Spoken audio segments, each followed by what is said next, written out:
Europe is struggling for a second year with extreme hot and dry weather. This farmer in Koppal district has destroyed his crop. Minnesota has areas considered to be in extreme drought. You've heard this kind of news. Drought, heat, and water shortages cause crops to die of thirst, and that affects us all. Drought causes 9 billion euros of damage per year in Europe alone. That could soon rise to 65 billion if nothing is done. Somebody always pays. The farmer, the taxpayer, the consumer, or the planet.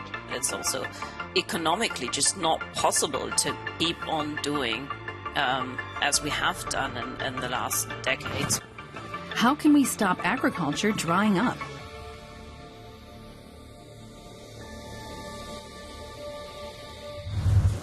Olives are becoming scarce in Spain.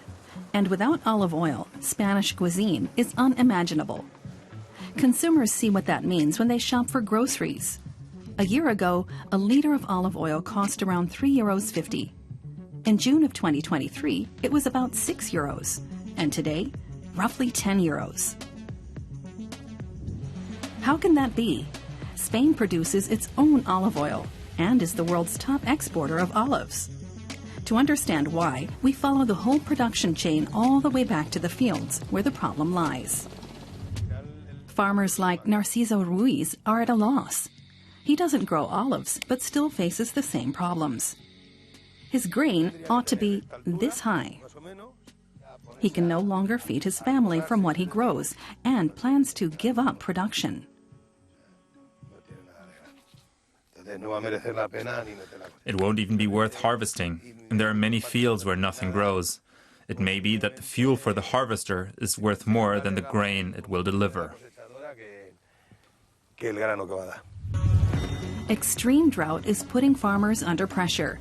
They barely earn a thing when their harvest fails, but the resulting supply shortages cause prices to rise. Ripple effects that affect us all. What's happening in Spain is happening around the world. By the year 2050, drought, flooding, and storms could wipe $5.6 trillion from global GDP in 10 regions that include China and the US. But why are droughts getting worse? In Europe, temperatures have risen twice as fast as the global average in the last 30 years. This drought indicator shows much of the continent colored orange for warning. Spain is bright red for alert. We have now basically every year very strong heat waves in large parts of the continent. That's Fredi Otto. The journal Nature named her one of the 10 people who helped shape science in 2021. She assesses whether climate change is responsible for extreme weather events or not. We do see a decrease in rainfall, for example, in the Mediterranean region and also in southern Africa, so that there we do have really a double whammy of climate change impacts on water availability and heat. But in other parts of the world, the rainfall itself, as in the lack of rainfall, is not effective. Argentina also hasn't had much rain. About 55% of the country is completely dried out, mainly due to the climatic pattern La Niña. This year's harvest has been the lowest in 40 years. Soybeans and wheat in particular are half of what they normally are, as are their exports. Argentina is one of the world's top producers. This is not an event that's happening in isolation, because at the same time, while the effects of the drought and heat in Argentina and other South American wheat-producing countries were felt on the global markets. Farmers in India, too, have not been able to harvest much grain due to record heat and floods. Indians are now paying much more. Food price inflation has risen by about 10%. And worldwide, India's ban on rice exports is driving up prices. And there we have the ripple effects again, as we've already seen in Spain. In other parts of the world, the consequences can be much more extreme. It can lead to food insecurity, hunger. It can lead to political instability as a result. That's Matthew Agarwala. He's an economist at Cambridge and a senior fellow at Yale. He advises not only the UN and the World Bank, but also the US government. But more on that later. One of the things that farmers are doing in order to increase their resilience in the face of drought is investing in irrigation technology. Drip irrigation is supposed to be especially efficient. The tubes lie directly among the plants and trickle small amounts of water, like here at Castle Winery near Jerusalem. Israel is extremely dry. It has a worldwide reputation as a model for sustainable irrigation. It also implements other measures, such as seawater desalination plants. Israel aims to use them to obtain around 90% of its drinking water in the future. But drip irrigation is commonly used by farmers here. Plants are mostly wet directly at their roots in order to save water. So if you compare drip irrigation for rice to rice growing in paddy, you save 75, 80, 65% of the water. But again, depends on how do you compare it, depends on the crop, on the climate, and so on and so forth. Anything, I would say that a good plug number is around 30%. The Israeli company Netafim produces the systems and is seen as a pioneer of drip irrigation. Right now, demand is rising, especially from countries with extensive farmland, such as the US, Brazil, and China, which are among the world's biggest food exporters. But technology is not always the answer.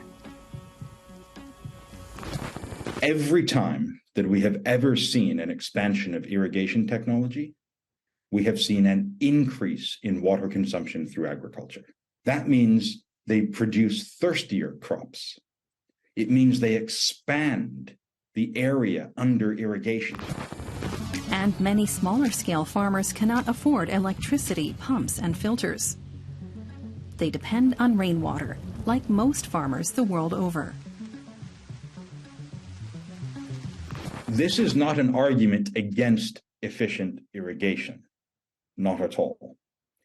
What it means is that irrigation systems alone will not solve challenges related to water stress and scarcity. They need to be addressed through technological fixes, behavioral change, and policy change.